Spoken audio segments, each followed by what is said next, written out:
Is everyone ready? Good morning, and thank you all for being here today. It's been 6 months since the Prime Minister accepted the need to hold a grooming gangs inquiry. I believe that this issue needs a lot of political courage, which the government is currently lacking. Nothing has happened.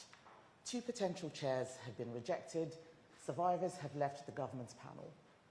Even yesterday, thanks to Robbie Moore, we found out that the government has failed to instruct police to protect key documents that would be absolutely crucial for a national inquiry.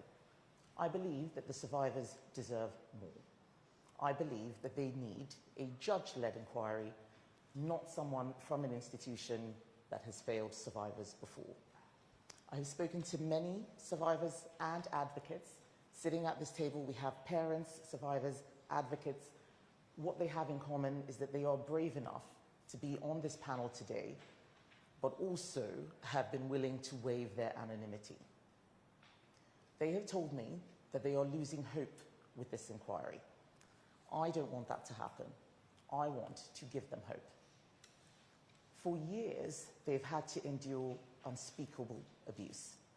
They were let down by countless people and institutions who were meant to protect them.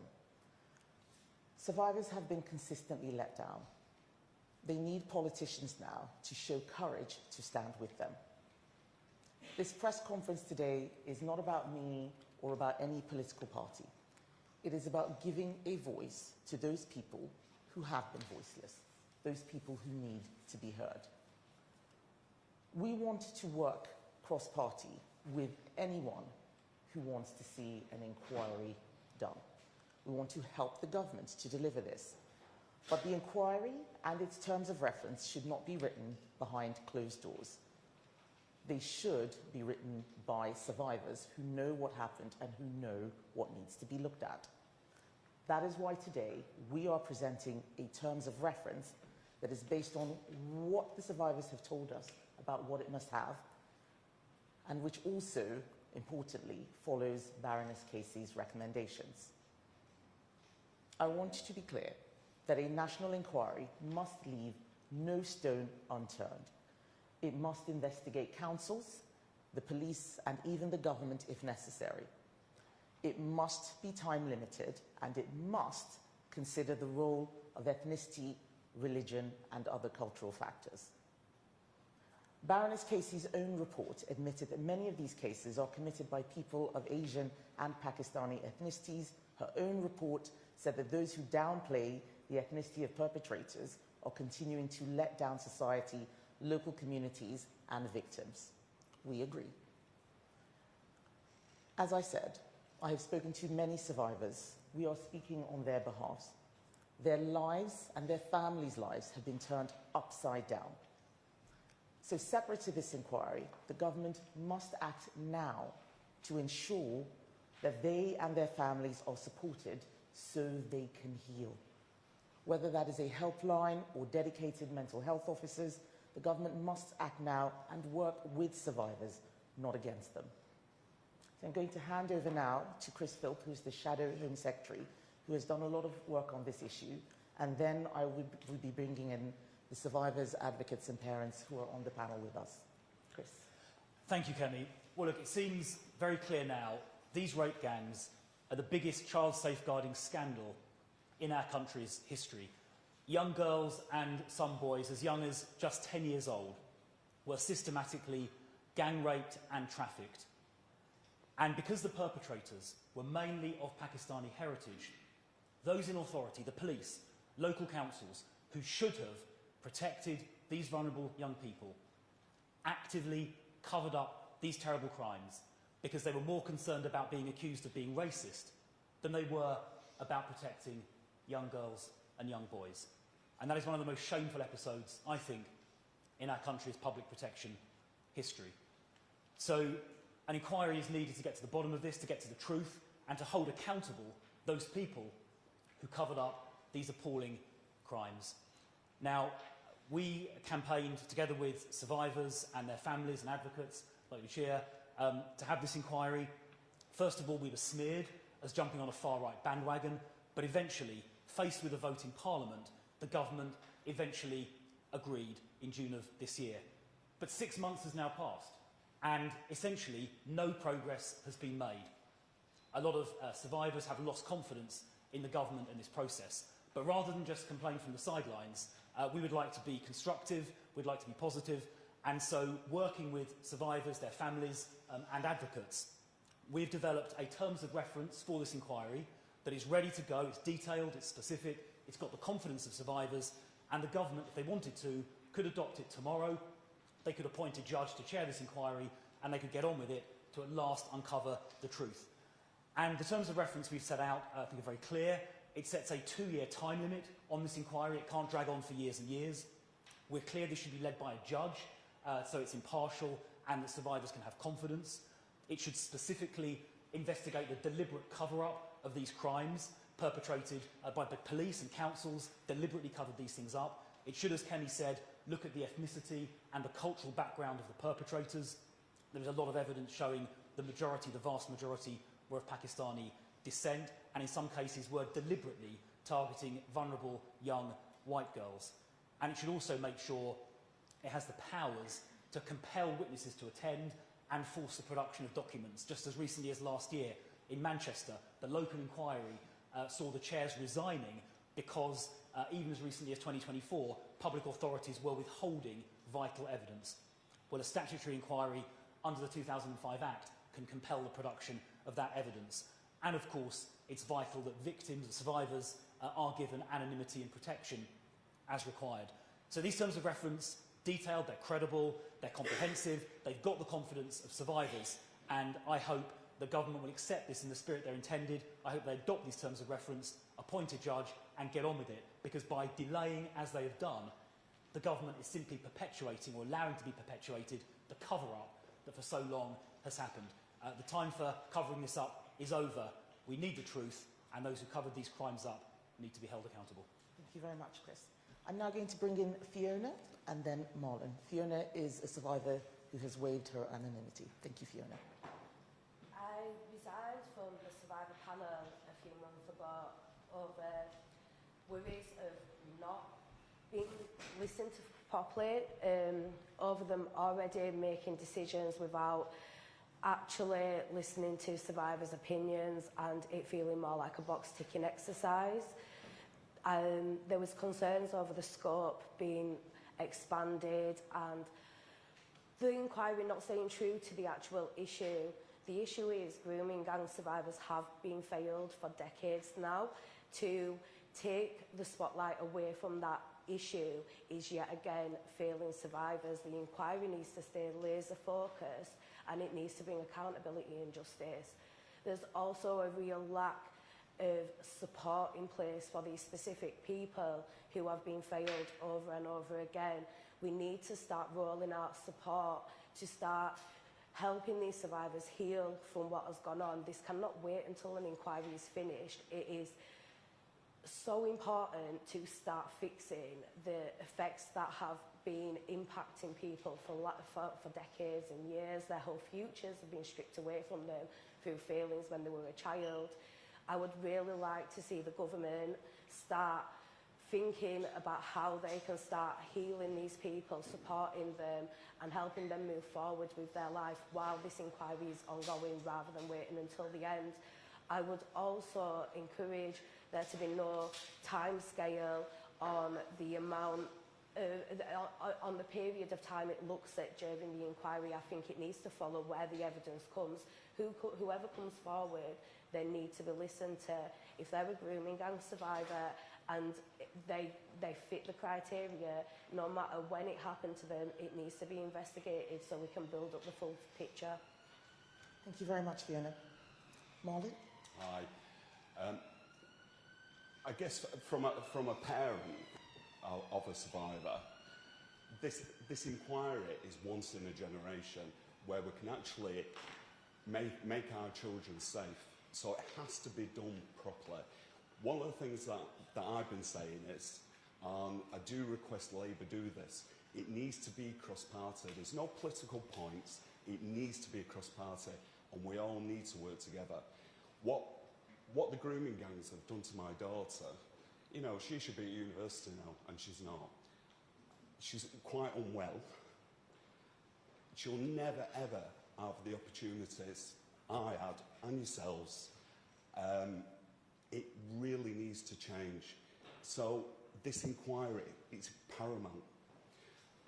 The other concern that I do have with grooming, there's no legal definition around grooming. Labour needs to start with a very, very clear definition around this subject. That's it from me. Thank you. Thank you, Marlon. I know it's very difficult, but thank you. I appreciate that. And now Teresa, who's also a parent. Well, we just need things to move on, and we need openness and honesty in all this. And we just need all the excuses to stop and this move forward. Because like my son's no longer here, how many other victims / survivors are not here to see the justice? All the time it's been delayed, people are falling away. And we are losing confidence in our local councils and the government. You know, there's nothing, we're not getting nothing. It's just a standstill. And we feel that it's being denied. And they are moving away from the issues of who is committing these crimes. Because it is, at the end of the day, it's a crime. Thank you, Teresa. And finally, Lucia, who is an advocate for survivors and victims who don't want to waive their anonymity. Okay, the greatest harm this year it's not only been the lack of progress, it's been the impact of that delay on survivors. Every month with no movement causes more re-traumatisation, sleepless nights, there's families under immense strain and survivors losing what little trust they had in the system.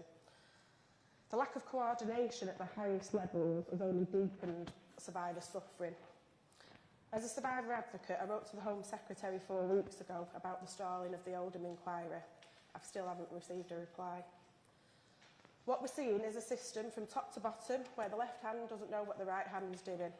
Everyone is blaming someone else and no one is taking ownership and being proactive, or at least that's how it looks. If the government do deem themselves to be being proactive, then they're certainly not being transparent about it. And what is happening nationally right now is simply the Oldham situation on steroids. It's the same delays, the same lack of communication, involving more departments, more confusion, more delay and more damage to survivors who have already waited far too long. A national inquiry must examine the entire process that the journey of the survivor takes, from first disclosure of the crimes through to the courtroom and beyond. We know too many inconsistencies and mistreatments of survivors that happen along the way, and this terms of reference covers that, amongst many other areas of concerns that we've drawn on from first-hand experience. We're not here for more lessons learnt. We're here not to only look back, but to insist on looking forward, to ensure that the system takes care of forthcoming recommendations from the inquiry, and again, this terms of reference does see to that. Child sexual exploitation doesn't end when the abuse ends. It affects survivors, it affects their children, it affects their families, it affects their health and their relationships, and it affects entire communities. If this generational harm is ignored, the inquiry will miss the true scale of what this crime destroys. This is why we implore the government to take on this piece of work and work together in the name of our country, not tolerating the rape and grooming of our children. Thank you so much. I'm now going to open up to questions from the media. The first question is Jason Farrell, Sky News. You just said that you didn't want to leave any stones unturned, and those words were used by Sajid Javid back in 2018 when he ordered what you're calling for, which was a review into the ethnicity of grooming gangs. That found, 2 years later, that most of the perpetrators of group-based sexual abuse were white. But it also found a lack of data, and at that point Priti Patel said that you would, as your government, improve data gathering. Are you saying today that you actually failed in gathering data, improving the gathering of data, that inquiry was a whitewash, and that you did leave stones unturned when you were in government. What I'm saying is that despite a lot of work and a lot of effort, there is still more to be done. We are not in government anymore. Labour is in government. So we are asking them to do what we think needs to be done now. We had an inquiry. It took years. That was the ICSA inquiry. And that ended up having such a wide scope that it couldn't look into this issue, into the... If I may finish, it didn't look into this issue specifically. Widening the scope to all group-based child sexual abuse is not what we're talking about here. And it was because it was so widened that we didn't get to the nub of the issue. More and more has been done. We had a grooming gangs task force that found 550 perpetrators. Even I, who was, a minister in government, was learning and discovering the sheer scale of this. We didn't know everything we know now then. What I'm saying is that now we know what we know. What needs to be done here? Full national inquiry, looking at the failures of the state as well. That's something that hasn't really been covered. What did the councils do wrong? What did the police do wrong? Maybe what did the government do wrong? That's what we want to see. And all that's been happening is kicking this into the long grass, lots of meetings, messing the survivors about, and they are fed up. So I'm not here to build a time machine and go back in time to see what extra we could have done there. We did what we did what we thought was enough, more came out. What do the survivors need now? That's what we're here to talk about. Thank you. Romilly Weeks, ITV. Thank you. You say this is about giving a voice to the voiceless, and clearly you have the backing of the survivors and the families who are here, and I really want to salute the courage that it takes to be here and to speak about this at all. But isn't part of the difficulty and the delicacy of this that not all survivors speak with one voice or want the same terms of reference for this inquiry? And also, if I may, on a second issue, Nigel Farage's election campaign is accused of falsifying expenses, which they deny. What should happen now? So just on the second question, I think that the Electoral Commission should investigate if there is a case of election fraud and there's evidence. That's for the Electoral Commission to investigate. I'm not here to talk about Nigel Farage. I'm here to talk about the survivors and victims. And you are right, they don't all speak with one voice. But if people come to me and ask for help, then I will give them that help. And Fiona and Marlon can say more about where there are disagreements, but no one can deny that no national inquiry has happened, even though we've been calling for this for a year. Those are the facts. Is there anything you wanted to add to that? I think the vast majority of survivors want the same thing. There is slight differences between survivors, and everyone needs to be acknowledged and heard. I think that is extremely important. But besides that, the issue is the same. It was a systematic cover-up done by institutions that led to the mass rape and torture of children up and down this country that everyone turned a blind eye to. That's what we need to get to the bottom of, and even though everyone's experiences are slightly different and everyone's opinions are slightly different, that is what we need to get to the bottom of. Charlie Peters, GB News. Thank you. Kemi Badenoch, you said, opening your remarks, that two potential chairs had been rejected, actually withdrew, and at least one of them said that they had concerns about political point scoring and a lack of collaboration. Did the Conservatives reach out to any other parties before launching these terms of reference, and will you be engaging with other political parties to make this more of a collaborative effort, as Marlon West referred to just a moment ago? Well, I'd be interested to know which other political parties have shown any interest in this issue. I haven't heard the Lib Dems come out and say anything except make disparaging remarks. Labour are the government, we are the opposition, so we're doing our job. Plaid, SNP, Greens, no, they're not interested. The only Reform MP who was interested got kicked out of the party, that was Rupert Lowe. But we don't have time to sit down and argue about which party should be doing what. We are the opposition. We are doing our job. Survivors have come to us. We will speak for them. These people have decided to waive their anonymity. I think that that is important not to forget. What we want to do now is work with anyone who is interested in seeing a full national inquiry done to these terms of references, making sure that we don't just look at perpetrators, a lot of work has been done there, but also at the failures of the state. What I'm really worried about is that right now there may still be some girls who are still suffering, who are being groomed, and because we haven't got to the bottom of it or worked out where the state is failing, nothing's going to happen to rescue them. I don't want to see that. I want to see this come to an end. I would encourage any other party, though, that does want to be involved and work together with the Conservatives to reach out and for it to start becoming a collective where party politics is put aside and it's just the people that are representing this country all working together for the safety of children. Thank you. Lucia? From a local level in Oldham, from day one, I've always said there should be no colours with this. Political rosette should be removed. I personally contacted Reform a few months ago after numerous emails that I didn't get responses to, that I asked them if would they be interested in cross-party working to push this forward, and it all went very quiet. And the Conservatives have been genuinely the only party that have shown me as an advocate who shouldn't really have had to step into this space. And it's quite frightening to learn that there's a need for my role, and the support came from here. We don't want this to be about party politics. We want this to be about getting justice for the victims. And the more people focus on, well, which party is doing what and why are you saying this, the less time is actually spent on the people whose voices need to be heard. Marlon? Just going back to what Kemi said about girls being groomed now, I can guarantee girls are being groomed now.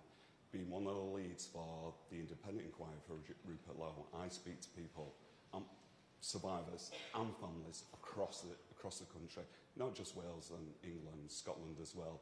This is still happening now, which is why it's paramount that Labour get a move on and start protecting these girls and boys. Damien Grammaticus from BBC. Hi, yes. So Damien Grammaticus from BBC. I mean, on that issue of the cross-party working, I mean, this is billed as a Conservative event, and I mean, everyone here is saying they want cross-party working.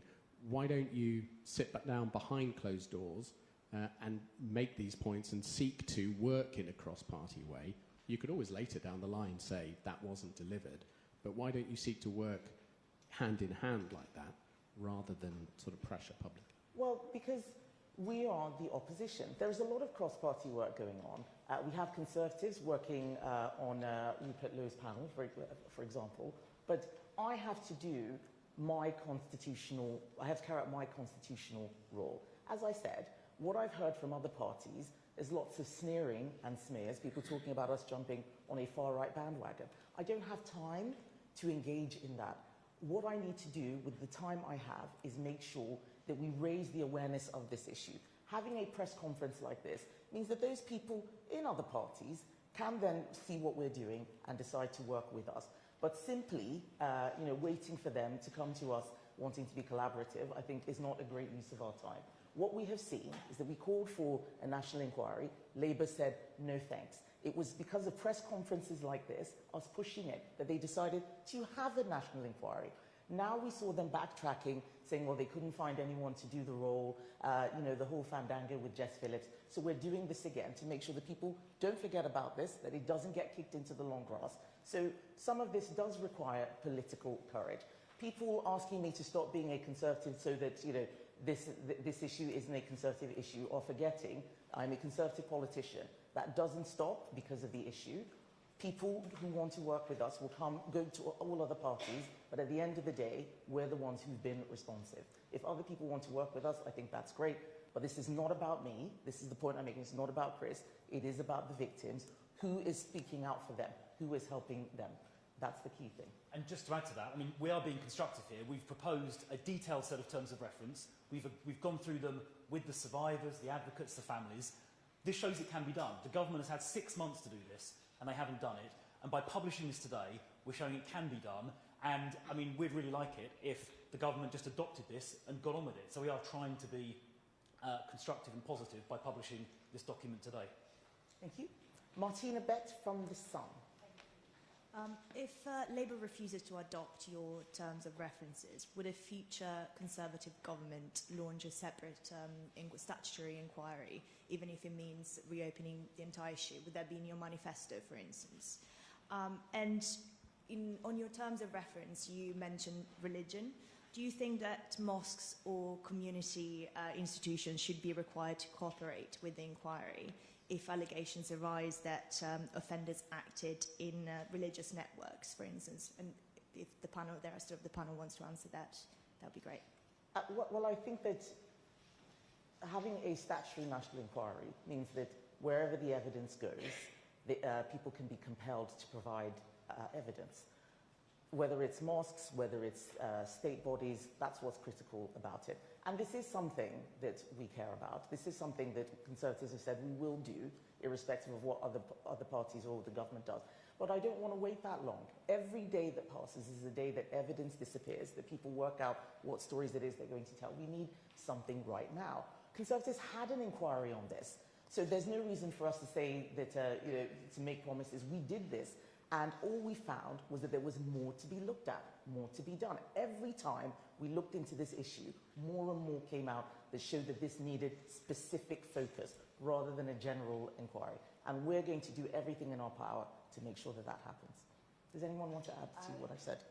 I think that any religious institute or any single institute at all should be looked into if that's where the evidence leads. There shouldn't be any limits on where it's investigated if there's evidence to suggest that they were complicit or covered it up.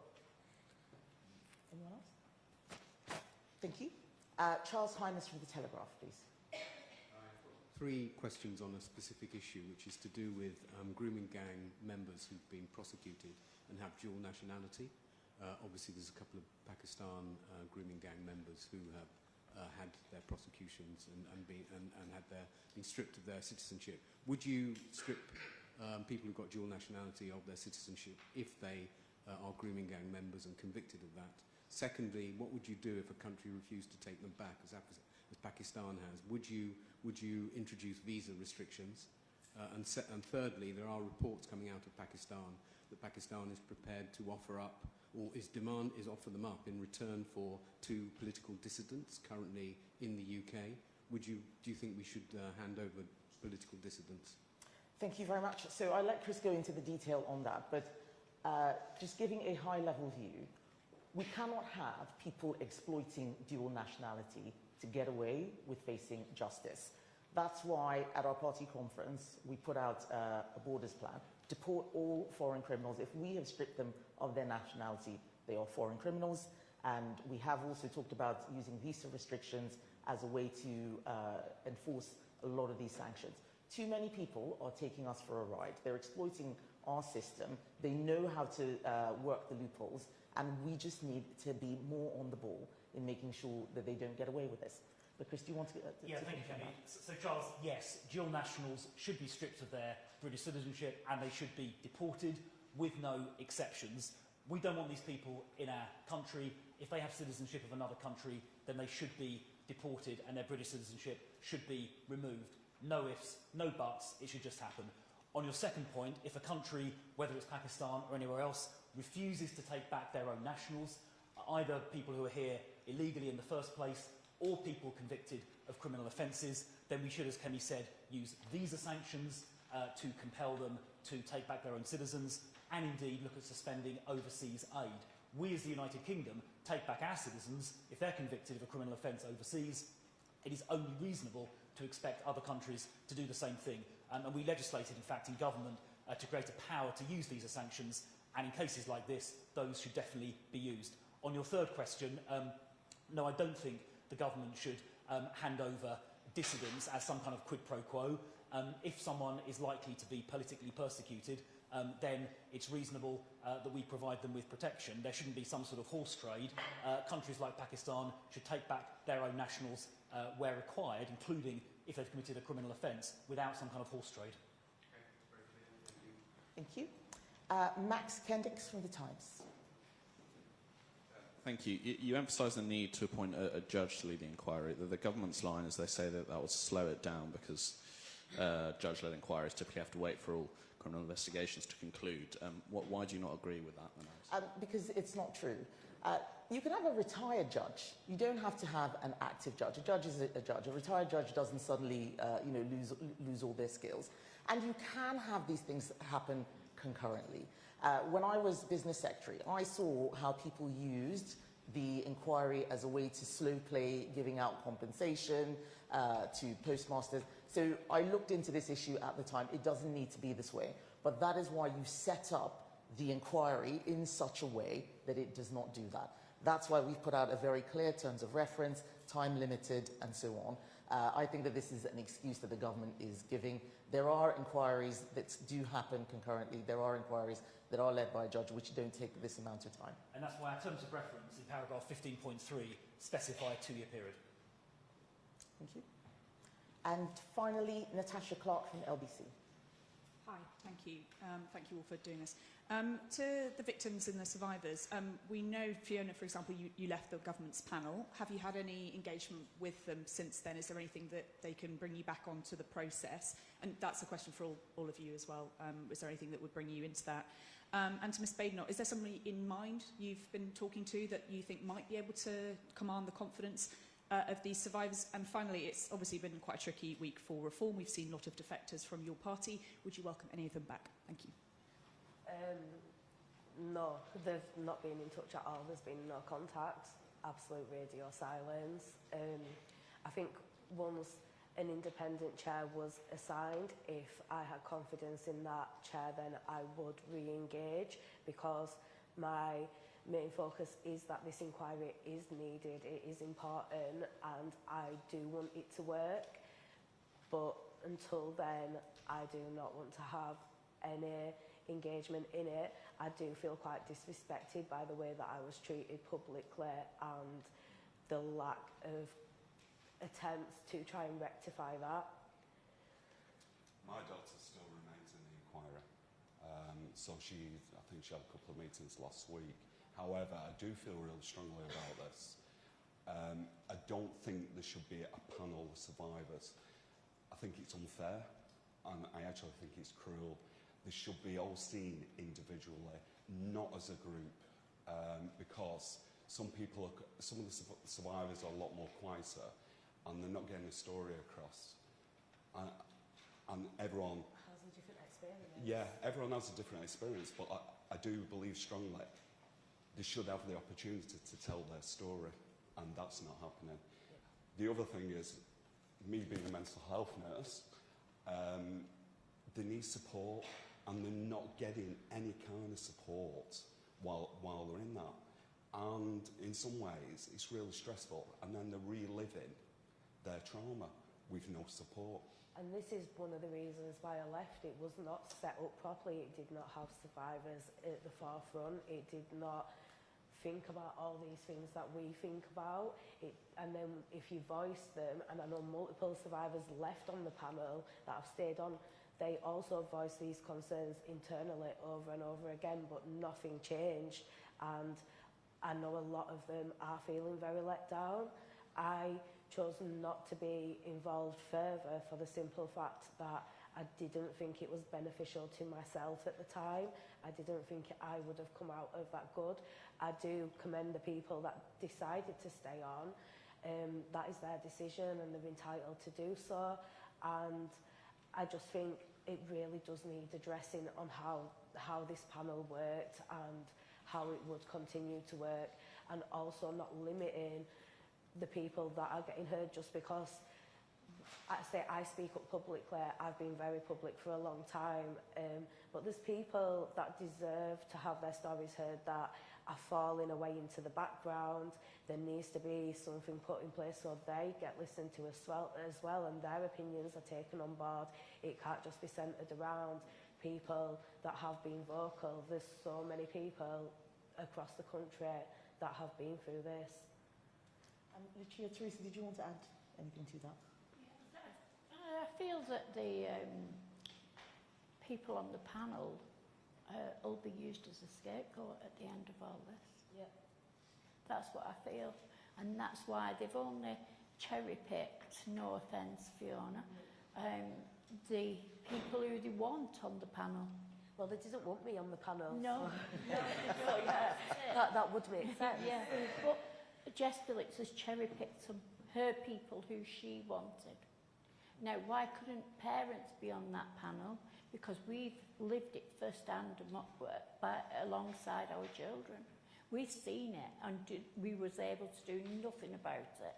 And we know as parents, you're out there to protect your children no matter what. So why weren't we allowed on that panel? And I think that's a really good point. As a parent, we're the ones who are dealing with social services. We're the ones dealing with police, with the NHS, and being treated appallingly. And yet, none of the carers or parents are part of this inquiry. Nobody's approached me or any other parents that know. Especially like with Teresa, whose son's not here to voice his own story. Why can't she represent him and his experience? It does seem very selective. And like I say, they didn't want me on there in the first place. The people that they wanted on were people that they already had relationships with, and I do think it is very selective, and that's not the way an inquiry should work. It needs to have opinions from all different perspectives. Closing it off to certain people then inadvertently selects a scope itself. Did you want to come? Yeah, please. I think what the government would ultimately be doing with this panel is whatever good comes out of it they'll take credit for, and whatever didn't turn out so well they'll say like the survivors blew it up. And it's not even a healthy situation to bring these traumatised people together as well. I think, you know, you can find situations where they could be triggering each other, or they're not feeling confident enough to speak out, which is what Marlon was saying about some people being quieter than others. So I think a more individual, tailor-made process needs to be took on with this. The final point on that is, and I'm not sure how many people are aware of this, the survivor panels are being financed, and I know my daughter will disagree with me on this. They shouldn't be financed to be on the panel. Thank you. So, Natasha, you asked me if I had someone in mind to be a judge. No, I don't. It's just the criteria. We need people who give confidence to this process. It is clearly, as we have heard, very, very contentious. Not everyone will agree. It is complex. You asked the question about defectors and whether we would take them back. I think it's actually slightly relevant to what we're talking about today. There are a lot of people who go into politics for the wrong reasons, and they will jump to wherever they think is going to win. We had people, when Labour was doing well in the polls, we had 3 Conservative MPs defect. There are people who are going to defect to whoever they think is going to win. We in the Conservative Party are not doing this just for winning. We are doing it because we believe in something. And those who believe in that thing stay in the party. We want to deliver public service, not personal promotion. And why this is relevant to what's happening here is that it's actually very, very difficult to have people come out, waive their anonymity, say things that are not necessarily popular. I remember when people were talking about this and were dismissed as racist, they were sneered, and that wasn't just Conservative MPs, Labour MPs too. It is very, very hard to talk about this sort of stuff. So what we need is that the people who are going out there fighting for justice aren't then pilloried and attacked and their motivations constantly questioned. What we need is to give them space. I think it's a real shame that people have been just questioning Fiona and Marlon and what their motivation is. That is one of the reasons why people don't come out in the first place, because they're worried about how they will be treated. And the same thing goes for a lot of politicians too. It takes courage, and that's what we want to see. Let's have the courage to get this done, not about party politics, not about personal promotion. We have people here dealing with a very complex, very traumatic issue. They've waived their anonymity. What we want to see is the government back them and get this inquiry done to a specific terms of reference so that we can make sure that no child, now or in the future, ever has to deal with what the survivors dealt with over the last few decades. I experienced some horrible stuff after resigning from the panel. Some of the abuse that I received was absolutely atrocious accusations that I was putting other people's party politics before my own abuse. And I did get a lot of abuse from that, and the problem is I went into this with faith that this inquiry could be different, and the government had an opportunity to do something that no one else has ever done. They could have brought justice to thousands of people. I worked with them from June until I resigned. I had concerns. I tried dealing with it with them. I voiced them repeatedly to Jess Phillips and to other people. I got nowhere, so then I ended up having to resign because that was the only path that I could see for myself. I didn't do this for any other reason than what my own belief were. And I just wanted to put that out there because it has been quite horrendous, the amount of abuse that I've got from people that are Labour supporters or Green supporters and stuff like that. I was quite shocked actually, because I've always been quite an open book at working with anyone that will listen and will respect me. So I was quite disappointed yet again. Thank you, Fiona. Thank you very much. Thank you, Marlon, Teresa and Lucia. And thank you all for being here to hear their side of the story. Good afternoon, or good morning, everyone.